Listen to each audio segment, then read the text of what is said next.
Hi, my name is Vanessa and I am 30 years old. If someone had told me just 5 years ago that one day I would be standing in a stuffy, overly brightly lit courtroom, with a daughter trembling with fear and confusion, whose small hand was clutching mine like the only anchor in this world, and demanding justice not from someone else, but from the system itself, against my own sister, I probably would have laughed, or rather, I simply would not have believed it. Back then, it still seemed to me that family was something sacred, something unshakable, like a stone, albeit cold, but strong. I believed that if there was something in this world that would not betray you, would not throw you overboard when things got tough, it was blood. I believed that even imperfect love still holds its boundaries, that there is a line that no one will cross. How wrong I was. And before we continue, write in the comments what city you are watching this video from. Enjoy. I have kept silent for most of my life. I learned this early, realizing that frankness in our family is a luxury that is paid for with pain and condemnation. I was the inconvenient daughter, the one who could not smile on command, did not bring home medals and certificates, did not strive to be someone who could be shown off to guests like a trophy. I was not Harper. While my sister climbed the corporate ladder, purposefully and gracefully, like a ballerina performing her best pas, I was learning how to stretch $120 for food for 2 weeks, without letting Maya notice that the refrigerator had become quieter, while Harper organized charity events and sparkled in glossy photographs. I stood at the stove after a double shift so that my daughter could go to school without holes in her shoes, and yet, in our parents' eyes, she was the light, and I was the regret. I never let their coldness touch Maya, not once. She was my light, my meaning, my only proof that there was real beauty in this world. She was 10, with the soul of an artist and the heart of a healer. Every drawing she made, no matter how clumsy, told the world, I see that you are beautiful, even if you try to hide it. She looked at the world with open eyes, and I tried my best not to let it hurt her. I thought I still had time. I thought I could delay the moment when she would understand how cruel those who were supposed to protect could be. But it all fell apart in one weekend, just one family visit, one invitation that from the start felt less like a gesture of goodwill and more like a test, and everything I had worked so hard to build came crashing down in an instant, with everyone who was supposed to be on her side. It all started, as tragedies often do, with a letter, an email, with a haughty "hope to see you" at the end that sounded more like an order than an invitation. I was not a golden child, never. Perfection was currency in our house, and Harper knew how to earn it. She was a sharp blade, smart, ambitious, driven, and ruthless, and my father beamed when he said, "Harper has an edge." He said it as if empathy and kindness were weaknesses that needed to be shed. My mother, Brooke, was our personal director. She kept this whole perfect family spectacle afloat, always polite, well-groomed, with a perfect smile, but completely indifferent to anything that went beyond her script, and me. I was not a rebel. I wasn't a wild girl, I was just different. I loved silence, books, the evening light on the walls. I asked too many questions. I didn't fake smiles when company came over, and I refused to learn to waltz for the sake of yet another dinner party. It was enough to write me off. My mother would sigh with a tragic expression and say, "Vanessa just doesn't know how to behave," and Harper, always confident, tailored to the latest fashion, would throw meaningful phrases into the air. "Don't worry, she just wants you to feel sorry for her." I learned to survive by shrinking. I would sit in my room for hours, hiding from the eternal tension over dinner. I stopped correcting people when they misunderstood me. I kept quiet when Harper made her barbs. Under the guise of jokes, I hoped that if I became invisible enough, I could just disappear. It became my salvation. Disappear, find silence, find yourself. I met Kevin when I was 20. He was gentle, considerate, and most importantly, he never looked at me like I was a mistake. He listened, he waited, he never demanded that I adapt. We got married a year later, no fanfare, just a courthouse and a modest dinner. My parents came because Harper insisted, and they brought a check for $1,000 and a speech that included the caustic line, "Who would have thought that Vanessa would get married first?" Miracles happen. I just chuckled then. I didn't care. I knew what it was all for. For Kevin, we rented a cozy apartment, lived modestly, but truly. I finished my studies in the evenings. He worked in logistics. We were building our little happiness. And then Maya was born. When I first held her tiny fingers in my palm, I silently vowed that she would never feel unwanted, never shrink herself to survive, but life it likes to test our vows. The happiest 3 years of my life. We laughed, drew, read stories. Kevin adored Maya. He would come home tired, but he would still pick her up, help her choose paints, draw entire universes with her. We didn't have much, but we had love, and it was more than I ever had as a child. I thought we had built something strong. And then one rainy Thursday evening, I still remember that moment with painful clarity, the police at the door, faces full of regret, the hum of the refrigerator, as if the world had shrunk to a single point, and Maya, holding a stuffed rabbit. "Mommy, why are you crying?" And I didn't know how to answer her. How do you explain to a child that an entire universe had just ceased to exist? The months after that were like a thick fog: papers, bills, emptiness. I moved into a smaller apartment and took a full-time job as an administrative assistant at a local marketing firm, where my boss, Jenna, was stern but kind, and I worked hard, desperately trying to keep the lights on in Maya's stable world. But no matter how many hours I worked, it was never enough. Sometimes I skipped lunch so Maya could eat fresh fruit at school. Some nights, I sat with a calculator and a cold cup of coffee, praying that something wouldn't break. And every now and then, when things were really bad, I called my parents. I hated doing it. Each call was like a performance review, with Ronald reminding me that Harper had never needed help, and Brooke sighing, "Maybe you should get married again, Vanessa, you need structure." I bit my tongue and endured it for Maya's sake, and Maya, in her innocence, loved them anyway. She looked forward to their visits, drew them pictures, begged them to see her cousins. I couldn't deny her that. I told myself she deserved to believe that family mattered, at least for a while. I just hadn't realized how quickly that illusion would be shattered. 3 years had passed since Kevin's death.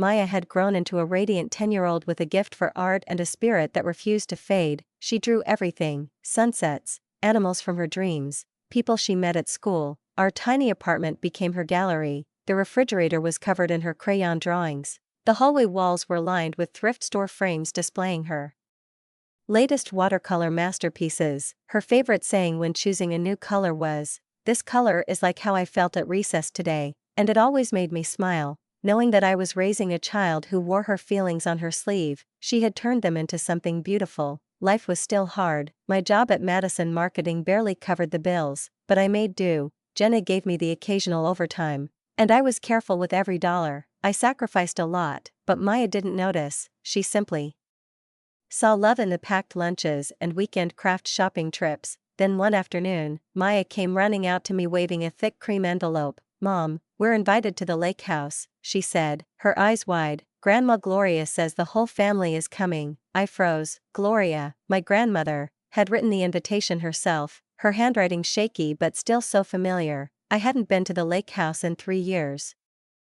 Always making polite excuses: Maya's fever, a deadline at work, car trouble. This time, I had none. Maya was beaming. "Can I borrow my sketchbook? I'd like to draw a lake and ducks, please." I wanted to say no. Every part of me screamed no, but how could I suppress such joy? How could I tell her that the people she considered family had never treated me like one? That they had made me feel worthless for as long as I could remember?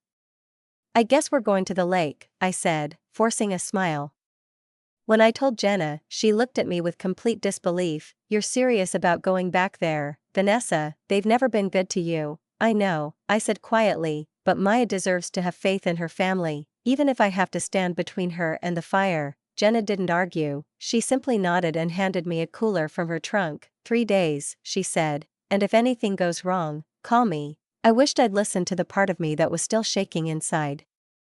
That morning, as we left, Maya could barely contain her excitement and anticipation. She'd put on her favorite butterfly print dress, packed a sketchbook, watercolors, a new pack of markers, and a small tote with her name written in glittery letters. She bounced in the back seat, her voice a constant stream of questions. "Will Aunt Harper be there? What about Grandpa? Can I go swimming? Will there be ducks?" "Yes," I said, gripping the steering wheel harder than necessary. "Everyone will be there." I didn't tell her that the last time I'd seen Harper, she'd introduced me at a charity event as Mike's sweet, underachiever sister. I didn't tell her what Ronald had once told me, when I'd called Rank to ask for help. "That's why people like Harper succeed, they plan, you depend." I didn't explain how Brooke had once said to me over tea, "You're always so sensitive, Vanessa, that's your problem." Instead, I drove along, repeating the same sentence to myself. 3 days, 3 days you can live. As we pulled into the long gravel driveway, I saw their cars first: Ronald's black Mercedes, Harper's immaculate white BMW, my own 12-year-old sedan looking out of place next to them. The lake house itself loomed in the distance, 3 stories of polished cedar, a wide porch with rocking chairs, and tall windows looking out onto the water. It was beautiful, of course, but it had always seemed cold. To me, Maya, of course, beamed. We're here, she called, unbuckling her seatbelt before I'd even turned off the engine. Can I go look at the lake, please? Wait, I said, let's just bring our bags in first and say hello. As we approached the porch, the door opened with the grace my mother seemed to have spent her entire life honing, and Brooke stood there, perfect as ever, as if she had just stepped out of a summer resort catalog: crisp white linen trousers, pearl earrings, neatly coiffed hair, and a strained, almost sterile smile. Well, look who's here, she said, with that icy tenderness she skillfully wove into every word, as if there were steel between the sentences. We thought you'd changed your mind. Without looking her in the eye, I murmured, traffic, and then heard her sharp, glassy response, some, with a slight, almost invisible, mockery creeping into her voice. She gave me a quick, tight hug, reserved, as if establishing a temporary truce, and then leaned toward Maya, her face suddenly softening. There's my little artist, you've grown so much. We walked inside, and the familiar hum of voices struck our ears. The clinking of glasses, sharp phrases, half-questions, the discussion of stocks, as if we were at a business club and not a family gathering. In the living room, by the fireplace, sat Ronald, surrounded by uncles, all in blazers, talking in low voices and gesticulating with the air of people discussing the most important events on the stock market. He looked up, saw me, nodded briefly, and without saying a word, returned to the conversation. He did not even consider it necessary to say hello. Harper emerged from the kitchen, right on schedule, looking perfect as always in her royal blue blouse that shone in the sunlight and probably cost more than I could afford to spend in a month. Well, this is my favorite niece, she said, leaning down to kiss Maya's head, her voice theatrical, almost false. Then she turned to me, a thin, professional smile on her face. Still in marketing? I replied calmly but with dignity, actually, I got promoted last month. She just nodded, her O sounding flat, as if she hadn't heard anything worth noting. That's something. Then, without missing a beat, she added, I just closed a 7-figure deal with a healthcare startup. Her gaze darted to Ronald. Daddy told everyone. He patted her back proudly, as if she were a champion on a podium. That's my girl. Harper goes after what she wants, just like I taught her. I smiled tightly and, without answering, took Maya's hand and led her upstairs to the smallest room at the end of the hall. The windows didn't look out onto the lake like Harper and Skylar's rooms, but onto an old gray picket fence covered in moss. I wasn't complaining, I'd expected it. As I unpacked my suitcase, Maya was already arranging her paints on the windowsill. I want to paint flowers, ducks, even Aunt Harper, she said, beaming. I forced a smile. Sure, honey, just remember, not everyone likes the way they look in pictures, so be kind, okay?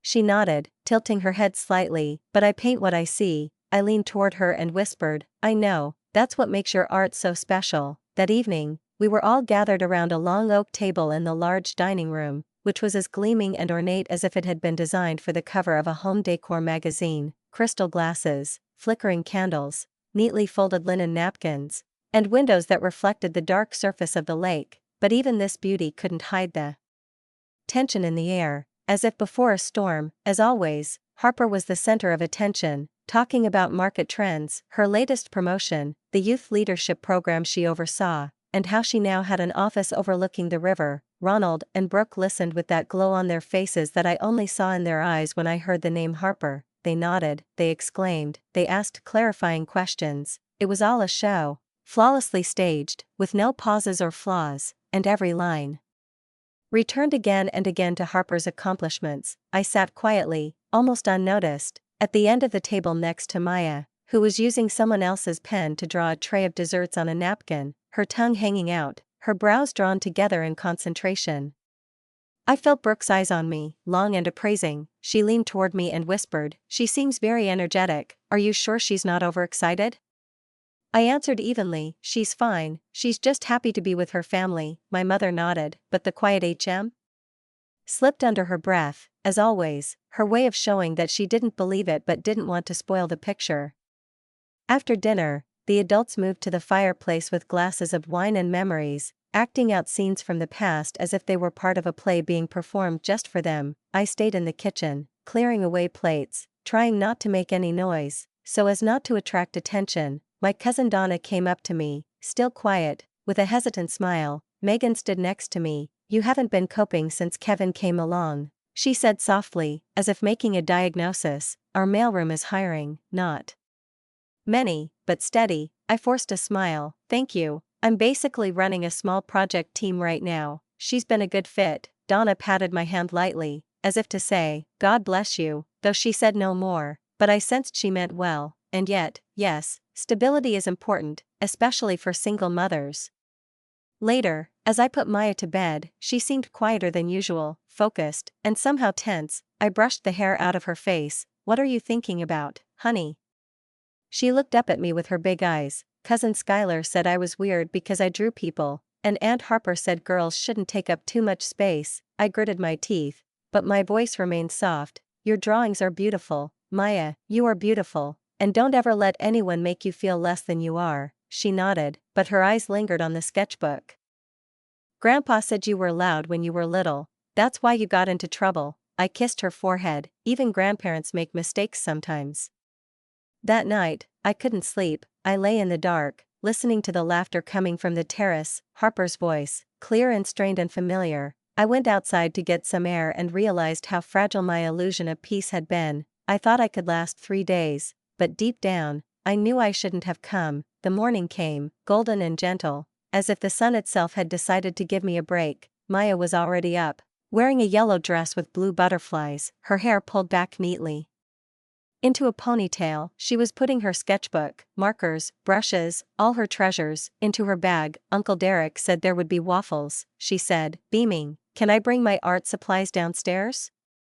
I want to show Grandma my flower drawing." "Sure," I said, kissing the top of her head. "Just be careful, don't let the syrup get on your masterpiece." The large room was buzzing with conversation, a multi-voiced background of laughter, light chatter, and the clink of plates, with the occasional loud exclamation, as if the atmosphere itself were trying to hide the tension that had been spreading between us. The catering team, hired, no doubt, not without Brooke's knowledge, were bustling about the huge buffet, which was already piled high with omelets, golden waffles, fruit, yogurt, and all the other things that one would normally find in a hotel, a house where no one ever wanted to get their hands dirty, even when it came to making pancakes for their granddaughter. Ronald, as expected, occupied the place of honor at the head of the table, half his face hidden behind a recent copy of the Wall Street Journal, scanning it with the same attention one might give to a prayer book.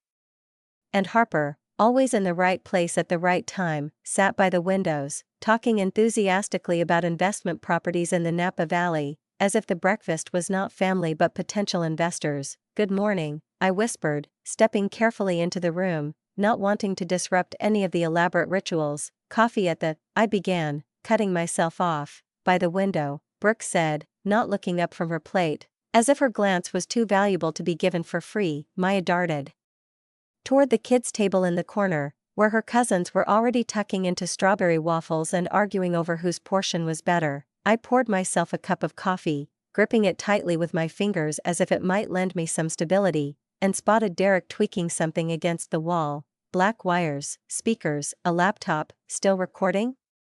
I asked quietly as I passed. He glanced at me with a tired half-smile. "Dad wants all this documented, family moments, natural connection." I raised an eyebrow. "Natural," I repeated to myself, almost out loud, the word feeling especially false in light of everything around me. When we were all seated, I looked for Maya and saw her sitting right on the floor by the children's table, perfectly happy in her own world. She was drawing with her sketchbook open, glancing at the adults, humming a melody under her breath every now and then, which she most likely had made up herself. Her fingers deftly moved the brush, and her eyes darted from face to face, memorizing, catching, absorbing, and in a moment, just one moment, everything changed. Maya giggled and, turning to Skylar, her cousin, said cheerfully, "Look, it's Aunt Harper." She held up a drawing of a tall woman with a furrowed brow, arms crossed over her chest, And that squint that in our family meant one thing, an upcoming grade.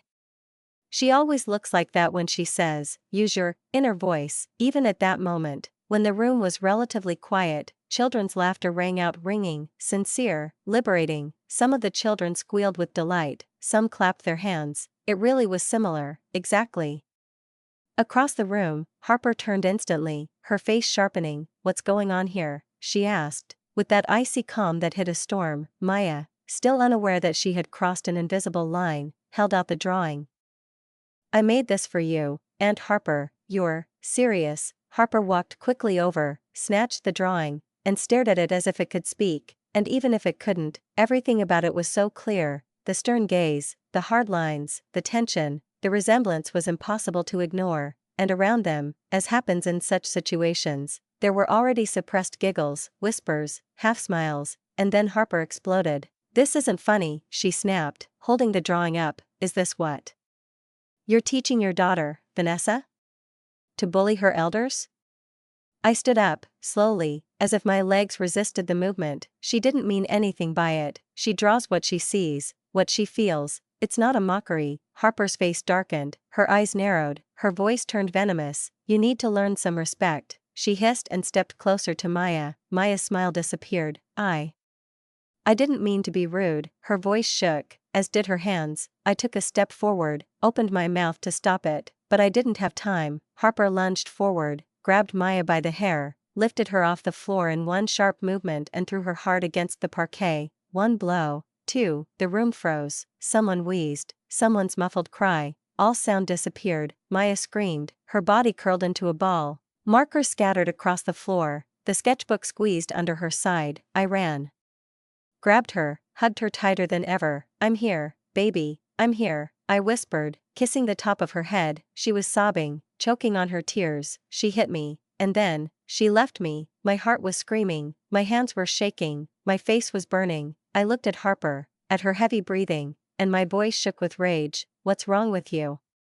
She's 10 years old, Harper, not looking away, croaked. She needs to learn that there are consequences. And then, with polished venom, maybe if you'd done this sooner, you wouldn't be raising a spoiled brat in a crappy apartment. Ronald folded the paper, not showing the slightest surprise. Maybe now she'll know shame. And Brooke laughed. Vanessa always let her run loose. It was bound to happen. I hugged Maya tighter. Her cheek was flushed, her hair was disheveled, her body was shaking. My baby, my light, my life, ruined in front of those who called themselves family. We're leaving, I said, standing up with Maya in my arms. Oh, please, Brooke snorted, rolling her eyes. That was just a little punishment. I turned around so she could see Maya's face, tear-stained, scared, broken. Does that feel like a kiss to you? I whispered, and then Harper took another step. Don't, I stopped her. Don't go near her. Derek came out of the corner. His face was as pale as snow. He held out a tiny flash drive. His hand shook as he held it out to me. I recorded everything, he said. The microphone was on, every word, every sound. He pressed it into my palm, nodding. Use it. I didn't turn around. I was carrying Maya out of that damn house, clutching the flash drive so tightly it felt like it was growing into my skin.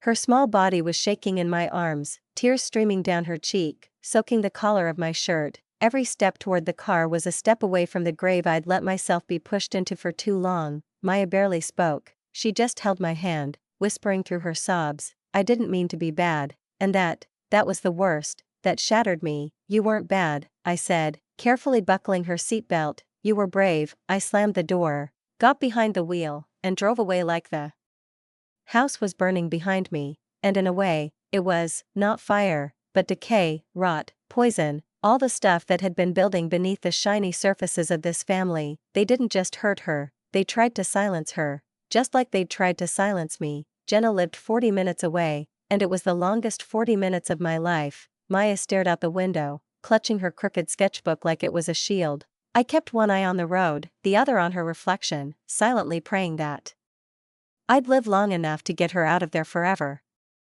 When Jenna opened the door, still in her sweatpants and faded starprint slippers, her face instantly lost its color and she froze in the doorway, as if struck by this sudden, impossible to hide truth. my daughter's face. What happened? She whispered, her eyes wide and her voice trembling in horror as she stepped aside to let us in. Before I could say anything else, she rushed to Maya's side and hugged her with such careful tenderness, as if the girl were a porcelain figurine already cracked with pain. I tried to explain, but the words came out hoarse, my throat raw with anger, with bitterness, with suppressed sobs that could no longer be hidden. Harper, she grabbed her by the hair, threw her on the floor, in front of everyone. Jenna didn't wait for him to finish, her hand going to her mouth, her eyes welling up with tears but her voice clear. The living room. Come on, sweetie, I'll get you some hot cocoa, with marshmallows. Maya nodded slightly and, without letting go of me, let Jenna wrap her in a soft blanket and lead her out of the cold hallway. I was left alone, exhausted, as if wrung dry, and when their footsteps faded away, I let myself collapse onto the couch, feeling my body finally give in to the weight of what had just happened. I was shaking, as if I'd just stepped out of ice water. With a heavy sigh, I pulled the flash drive out of my coat pocket and placed it on the table in front of me, a small plastic rectangle that held not just a recording, but the truth. It's all here, I said, staring into space, the slap, the screams, my parents' laughter. Every second, Jenna came back and sat down across from me, her face like granite, full of compassion and fury. Then we'll use it, we won't let it go, Vanessa, not this time. Later, after Maya had fallen asleep in the guest room, curled around her sketchbook as if it were a talisman to ward off all evil, Jenna and I sat at the kitchen table, over mugs of still hot tea. I told her everything, unedited, unvarnished, every cutting remark Brooke had made, every belittling remark Ronald had made, every chilling smile Harper had given me, which I now understood was always a prelude to a moral blow. I don't want revenge, I whispered, as if afraid even the thought might poison what I was fighting for. I just want to protect Maya, to keep them from ever getting near her again. Jenna nodded, not looking away. Then we'll do it right, start with a child psychologist, then the authorities, then a lawyer. And for the first time in a long time, the fear inside me began to recede. The next morning, I made my first call. By noon, I was sitting in the cozy office of Dr. Aaron Collins, the child psychologist Jenna had recommended. The room was warm, almost homey. Watercolor landscapes with soft clouds adorned the walls, books lined the shelves, and a shabby stuffed rabbit dozed on the windowsill, as if waiting for someone to trust it again. It was a place where children could breathe, a place that Maya needed right now. Dr. Collins greeted us gently, with understanding. She didn't ask Maya any direct questions, just suggested that she express her feelings with colors, shapes, lines, and Maya, without saying a word, sat down on the carpet, laid out her pencils, and began to draw. I watched her from across the room, unable to tear my eyes away. Her shoulders were tense, her movements slow, her gaze focused, but it did not have the ease with which she had painted before. Not a single sing-song sound, not a single sparkle in her eyes, only labor, as if each movement were an attempt to regain her voice. An hour later, Dr. Collins invited me to speak alone. I walked into the next room, my heart clenching with anxiety. Your daughter is incredibly creative, sensitive, and emotionally intelligent, she said quietly, with a firmness that left no room for doubt. But what happened to her caused immediate psychological trauma. Physical abuse is serious. But what worries me even more is her inner turmoil. She blames herself, she thinks she did the wrong thing by expressing what she felt. Tears sprang to my eyes, and my throat began to ache again. What should I do? I asked. You already are, she said. You believed her, you were there, now we'll just make it official. With Dr. Collins's written report in hand, I filed a report with Child Protective Services that afternoon. I attached the USB stick with the recording and Maya's drawings, the ones she'd made in the psychologist's office, with the caption, "This is how I feel." The CPS agent, a man with a tired but kind face, listened attentively without interrupting, his silent nod, his hand writing down, his gaze full of respect where the first glimmer in the tunnel I'd entered 3 days earlier. You did the right thing, he said at the end, and we're going to take this very seriously.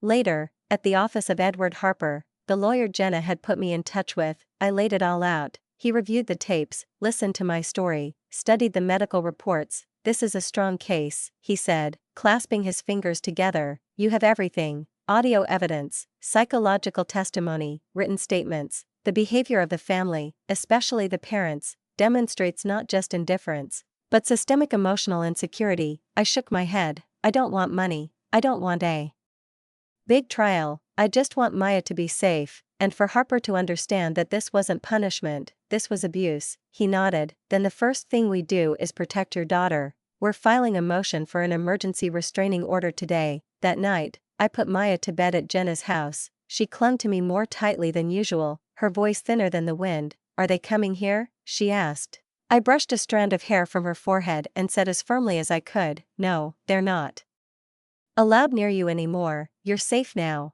Maya smiled for the first time in days, and I held her close, letting that moment heal what could have been irreparable. The formal restraining order was approved within 48 hours. Harper was now legally forbidden from coming within 200 feet of Maya, her school, or any public place we'd been. The document was more than just paper to me. It was a thin but impenetrable shield. I could breathe again.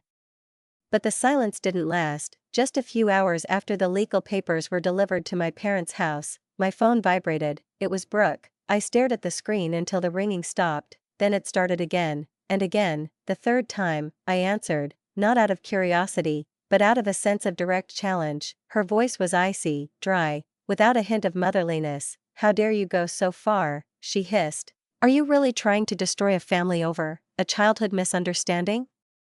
I inhaled, slowly, almost painfully. She hit my daughter. She grabbed her by the hair and threw her on the floor, in front of everyone. And you laughed. Silence. And then, mistake, she snapped. Children need discipline. She needed safety, and you embarrassed us. Brooke was silent for a few seconds, then said with puzzlement and determination, you'll regret turning your back on us, and hung up. A few hours later, there was a second call, this time from Ronald. His voice was too calm, as if he were trying to hide something devastating. We can work this out privately, he said. Harper is willing to apologize. We'll pay for therapy. Let's not get drawn into the courts. You don't want to damage your family's reputation, do you?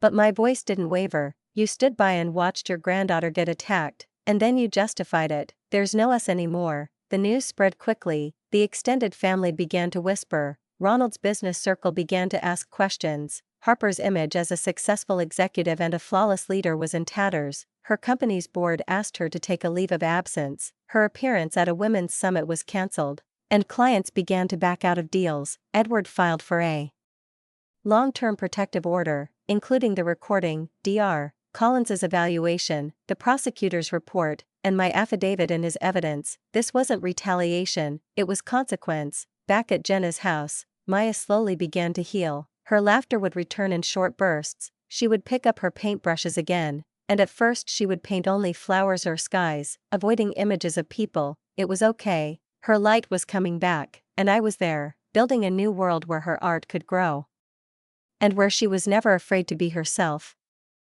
With legal protections in place and toxic relationships severed, I decided to leave Madison marketing, not because I couldn't take it, but because I now needed the freedom to work on my own terms. For years, I had boxed myself in just to survive, but now I needed peace, and for Maya's sake and mine, I began freelancing, creating marketing strategies, branding, and online campaign plans for small businesses. Skills that had once seemed unimportant now brought real value and decent pay.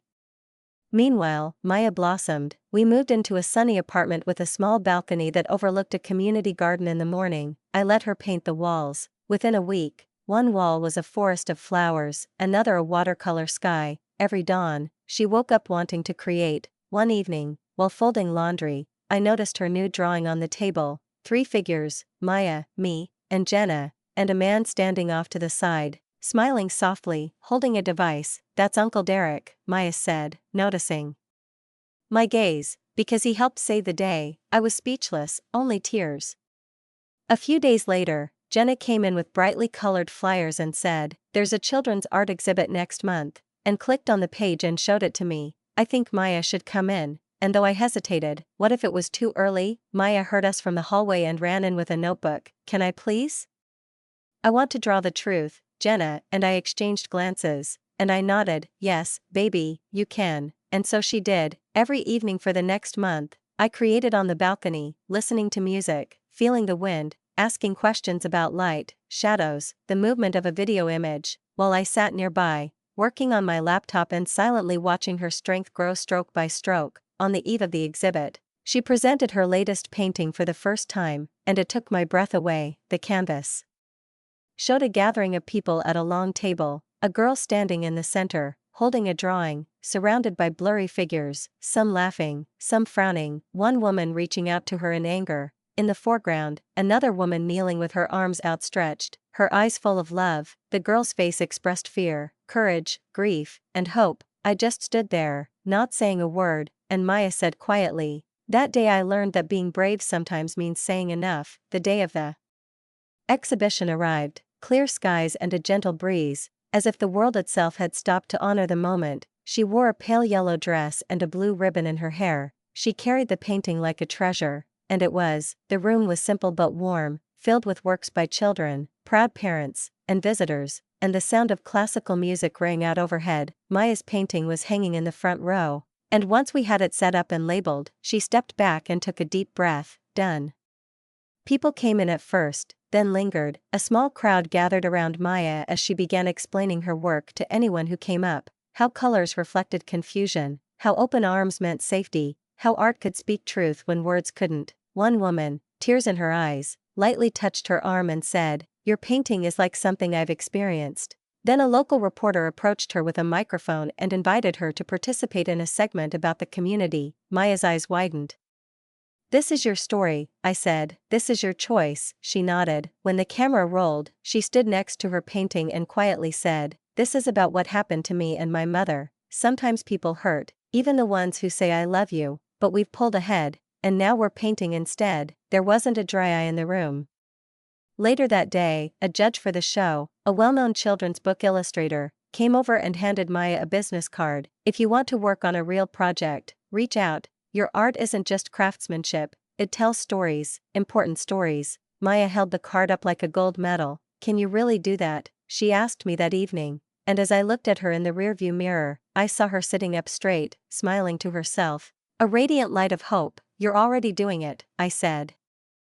That night, we hung her painting in the living room, just above the dining room table, like a monument not just to survival but to transformation, a statement that we had tried to silence ourselves, and we had become louder with love, truth, and art. That day, Maya didn't just reclaim her voice, she shared it, and people listened. 2 weeks later, the official notice arrived. A long-term protective order against Harper had been approved and was in effect, permanently banning her from coming within 200 feet of Maya's home, her school, or any public events. But the consequences went beyond the legal ban. Harper's career as a polished leader was in tatters. After the tape and media coverage, she was asked to resign, pulled from speaking engagements, and had her clients pull out of deals, sponsorships, and business relationships. The board of directors held a closed meeting and immediately fired her as vice president. Meanwhile, Ronald, Brooke, and my family tried to minimize the damage, pushing back on rumors that the situation was exaggerated, that I was overreacting, but it was too late. The truth was too loud to ignore. Then I received a late-night letter from Brooke, a long, regretful, guilty letter, veiled pleas for a family reunion, and promises of a second chance, but I didn't respond. I clicked archive and hid it in the closed chapters folder, closing my laptop. We weren't rebuilding a broken family, we were building something new, independent of lineage and titles. That same week, Maya was accepted into a special summer art program for gifted children. A member of the exhibition's jury had secretly submitted her application for a fully funded scholarship based on talent and potential. When I broke the news to her, her eyes widened. "Does that mean I'll get to paint even better?" she asked. "You can grow as bright and tall as you want," I said, kneeling next to her. Her face exploded with joy I hadn't seen since Maya first picked up a paintbrush. That evening, we celebrated with hot cocoa and fresh cookies. On the wall beneath the painting, Maya wrote one word in blue chalk: rise. Because now we weren't just surviving, we were rising. Spring had entered our home, softly and quietly, like a friend bringing a new beginning. Our apartment was filled with light and the scent of paint as Maya spent her days preparing for the program, sketching on the balcony, experimenting with watercolors, and talking about her dreams as she painted. I watched her confidence return with each brushstroke, her laughter grow louder, higher, because she wasn't just experiencing trauma, she was floating above it. My consulting business also took off, as word of my services spread through Jenna's network of clients and small businesses around the world. I began getting invited to virtual strategy sessions. People who had once seen me as a fragile single mother now valued my expertise and paid for it. I had nothing to prove anymore. I was working on my terms. Then one morning, a letter arrived from the city's art academy, an official invitation. Maya had been chosen as the featured young artist at an upcoming gallery fundraiser to benefit trauma-affected children. They asked me to speak at the event, just for a few minutes, to tell them how her art had been born out of pain and turned into healing. I hesitated. Public speaking had never been my strong suit, but Maya looked at me with understanding and said, "You don't have to tell me everything, Mom, just tell the truth." So there I was, standing in front of people, art lovers, donors, and families, in a softly lit gallery on a Friday night, my voice unwavering as I spoke. Maya's paintings adorned every wall, sunlit fields, children's faces, skies filled with emotion. Beneath each work was her signature and a line in her hand, one painting in particular silenced the room, the one they couldn't steal, a young girl holding her mother's hand as they walked away from a house that was fading into soft, fading colors, surrounded by meadow flowers, hands clasped, eyes fixed on the distance. I told her that I had been told that I was a disappointment, that I would never be enough, but my daughter didn't believe it. She had taken her pain and turned it into beauty, spoken the truth when the world demanded silence, and reminded me that it is we who choose what defines us. The audience applauded not just for us, for Maya, but for every child whose voice had ever been silenced, and every parent who had dared to stand. Later that evening, the gallery director approached us with a proposal. A book of children's art, Maya's work, accompanied by short reflections, would be printed and distributed to schools and libraries across the state. Maya's eyes filled with wonder. "Mom, is this true? Can we do this?" she asked. I nodded through my tears. "Of course, baby. The world needs your colors." That night, before bed, she laid a draft on the kitchen table, the first page of what she would call the canvas of courage. It was beautiful. Summer arrived with golden skies and the quiet hum of a newfound peace. Maya attended art mentoring every Saturday, waking up early, tying her hair in a ribbon, clutching her sketchbook tightly in her hands as if it held her soul. I brought her a sandwich and waved goodbye as she entered the academy, each step echoing confidence rather than fear. She was no longer just healed, she was blossoming. The children's book Canvas of Courage has been officially adopted by the Children's Mental Health Foundation and is scheduled to be introduced into school and library programs. When I told Maya about this, she asked one question: "Does this mean other kids like me won't feel alone?" I hugged her tightly and said, "Yes, that's exactly it." Meanwhile, I found new clients, many from out of state. I began teaching online workshops on business recovery and brand resilience. I opened the site and remembered how I had been fired for a lack of direction. Now I helped others find it, but not for the sake of business, for the power of my voice, like Maya's. One day in July, we visited the children's hospital where she had donated her art supplies a few months earlier. They were unveiling a mural she had painted. "Hope grows here," sunflowers, children with paintbrushes turning clouds into stars. Maya stood nearby, wearing a pale green dress and a gold pendant, the paintbrushes Jenna had given her. She spoke into a microphone. "I painted this because I know what it's like to be afraid, but I also know what it's like to be strong. When someone tries to take away your colors, you can make new ones, you can keep growing." Doctors and nurses were crying, parents were holding their children. One boy with leukemia was holding a copy of Canvas of Courage and whispering, "This helps me feel uninvisible." On the way home, Maya asked, "Mom, can they really see us now?"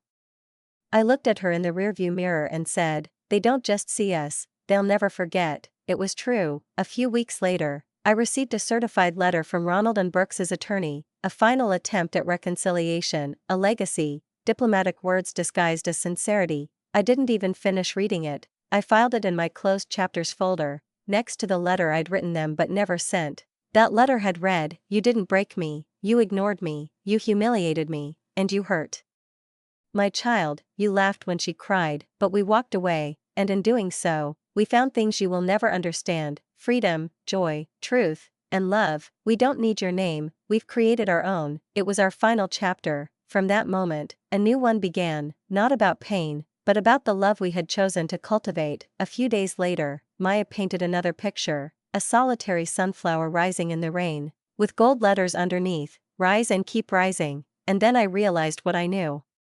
Deep down inside, we had not only survived, we had life.